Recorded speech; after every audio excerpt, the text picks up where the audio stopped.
लोक भोट दे निर्वाचन कले एवं सरपंच हेले। केन्द्रापड़ा जिला केन्द्रापड़ा ब्लॉक अंतर्गत धुमात पंचायतर सरपंच मंजुलता सेठी 2022 मसीह 2024 दुई वर्ष धरी पंचायतर सरपंच भाव कार्यभार संभाळिले, किंतु से केमिते मिथ्या तथ्य देई तांकर दुईरु अधिक संतान थिबा सत्वे चारि संतान थिबा कथा को लुचाई सरपंच होई पारिले ताहा आश्चर्यजनक निश्चित। से निर्वाचन जीतिबा परे तांको विरुद्ध रे आईनर आश्रय नेउथिले एवं अभियोग आनिथिले तांको सहित निर्वाचन लड़ुथिबा निकटतम प्रतिद्वंदी अन्नपूर्णा मलिक।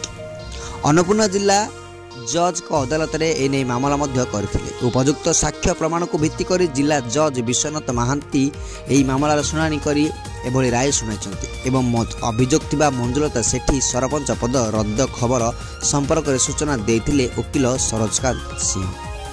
ए संपर्क में केन्द्रापड़ा पंचायत समिति मंडल उन्नयन अधिकारी निकट को न्यायालय पक्षर पदक्षेप नेबा आदेश आसीथिला। आ विधिवत भाव में केन्द्रापड़ा पंचायत समिति मंडल उन्नयन अधिकारी पत्र संख्या 1218 तारीख 12/3/24 रे धुमात पंचायत निर्वाही अधिकारी को चिट्ठी करिसेंती कि मंजुलता सेठी जगार सरपंच भाव में सुनाकार मलिक को दायित्व प्रदान करा जाओ। तेबे एने सरपंच को विरुद्ध मामला करथिबा अन्नपूर्ण मल्लिक और केन्द्रापड़ा पंचायत समिति मंडल उन्नयन अधिकारी कौन प्रतिक्रिया रखिछन्ती आसंतु सुनिबा। मु वंदना खटुआ वीडियो केन्द्रापड़ा।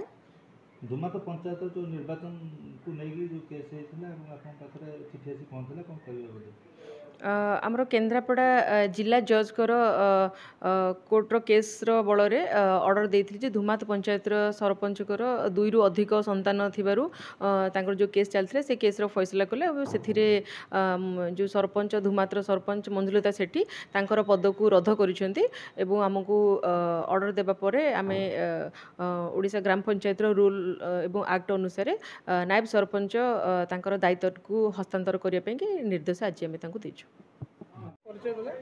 अन्नपूर्णा मल्लिक कौन कहबे आज जो आईनगत लड़ाई रे आपण एक रकम जय हैला कोन कहबे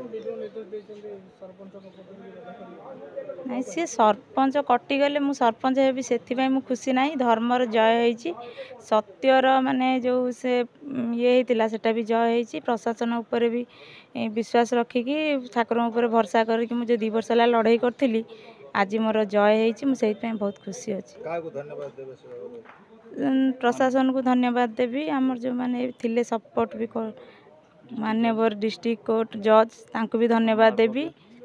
आम एडवोकेट समस्त को धन्यवाद देवी। जाऊ 2 वर्ष है से माने बहुत साहाय्य सपोर्ट करथिबारु मु आज जय होईची।